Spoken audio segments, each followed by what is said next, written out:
आज हम सीखते हैं कि किसी भी संख्या के बट्टे में अगर जीरो लगाओ तो उसका उत्तर ना आके अनंत क्यों आता है, यानी कि नॉट डिफाइन क्यों आता है। इसका मतलब देखिए सीधा हम समझते हैं। मान लीजिए अगर कोई भिन्न होती 10/2, इसका मतलब उत्तर निकलता 5। इसे सरल भाषा में हम कैसे करते कि कोई 10 वस्तु है और 2 व्यक्तियों में बांटी तो 5 वस्तु सबको आ गई, है ना।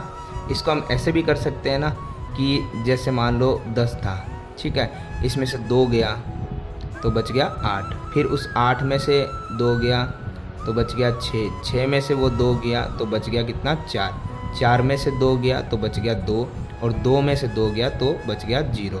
यानी कंटिन्यू वो 2 हम माइनस करते गए और 0 आने के अंदर 5 प्रक्रिया हमें लगी, ठीक है।